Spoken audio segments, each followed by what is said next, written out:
We will see Tatiana Weston-Webb take on Luana Silva. Myself, Paul Evans, in the studio, joined by an esteemed panel of surf savants, which includes Peter Mel. You're going to have more control, so you'd hope to see a couple of nice big maneuvers. And Kaipo, this stage of the event, right, this is around, obviously, let's just pick up live action here as we see Luana Silva on the backhand, off the bottom. It's a little stiff up the bottom, it's looser off the top, but she does get hung up, and a little mistake there. It just didn't happen, you know, and I think the nerves came into play a little bit, but I think she'll learn from that. Using the priority here on the backhand. We know all about her backhand work. She just adjusts her feet a little bit, adjusts the line too. He gets a nice crack of the whip to finish off. Finishing turn on the ends. We'll count for it right now. Ever important here, particularly in these conditions. Absolutely is. A little foamy on the face, but she had an open shoulder and knew that she was going to at least get 2 maneuvers done, which she has done clearly. Not super high impactful Kaipo, but again, building, another cliche that we love to use, building the house. But watch this. This is why she's such a weapon on the backhand. Just that whip that she gets off the top and getting down the line, it really is all in the bottom turn. Again, setting it up in vertical, just ringing the lunch bell right there, 12 o'clock for the finish. And Tatiana Weston-Webb really playing upon her strengths, finding some rights out there. Not to mention some of the venues, G-Land coming back, a new venue in El Salvador, and then some classics with Brazil and Tahiti and J-Bay. So I'm looking forward to the entire season. Here you go with Tati.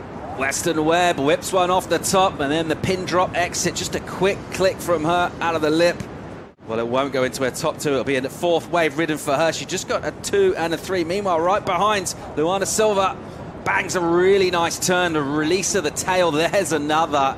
That's good stuff from her. She needed a little injection of energy. She found it right there. Yeah, she did. She pushed it hard, too. That was almost too hard, you know, and that's what things about the rookies is that they always want to kind of go big. His first snap here, getting loose out of the lip. See the drift.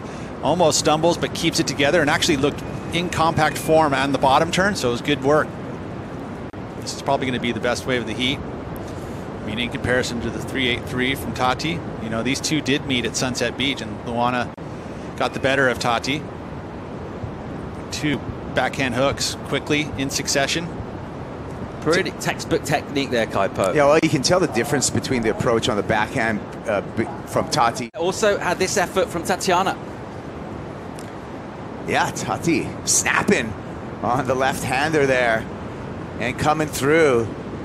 And a second beautiful carve for Tatiana. So when you look at those 2 replays, probably Tatiana getting the better of that exchange. We'll wait for both those numbers. Pete, we talked about the aggression, and we saw some of it right there. For sure. You know, and again, that's the burn that she's feeling. At every single drop. But here we go.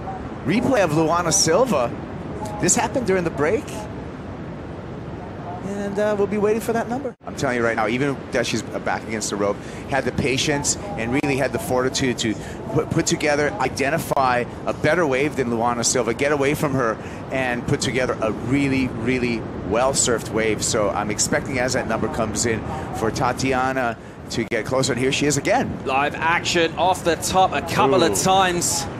And she likes the second turn. A bit of hang time there. It was not an easy turn to do. These last 2 waves right here are Tati's best, and we have yet to see the score in, but it's going to be a good number for the wave previous, and I believe this number that's going to come in is even going to be better. Suppose it's going to be at least equal or north of this score. Here's the replay of the second wave. We're waiting for the score still. Oh, and that aggressive finish. And just the body language coming out of that tells is a lot of approval right there on her own performance. Slow motion, Pete, on this one. Yeah, and look at the butter. Look at the conditions, just sheet glass. First snap there on edge, and then straight into the bottom turn, attacking the lip vertically, releasing the fins in a very steep and critical section. Judges will just be eating that up like lunch. Tatiana Weston-Webb just showing a really, really good gamesmanship. To be able to play the game, you got to play the game to win the game. Here we go with Luana Silva, though. Here she is, dipping in, holds it off the bottom, whacks one through the lip, just hangs it up, gets that beautiful kind of air drop down, just to accentuate the turn, how critical the section was. Unfortunately, though, doesn't get another maneuver in. A replay, though, of Luana Silva again, Pete. Yeah, nice big first turn, right? She set up, wanted to time it perfectly, and almost in a way, that affected not getting that second maneuver in. If she'd just gone straight into it, might have been able to get it done. It was a very vertical section, though.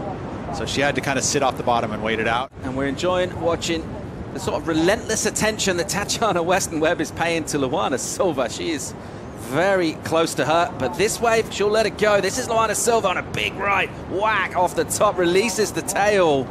And goes down on the inside. Just can't get that whitewater section done. Getting those two bigger numbers. Came on bigger waves. The turns were explosive. She's been pretty good value to what's going to be a win through to the quarterfinals. And something of a dish served fairly cold with these temperatures to Luana Silva. Yeah, and it's a big one for Tati.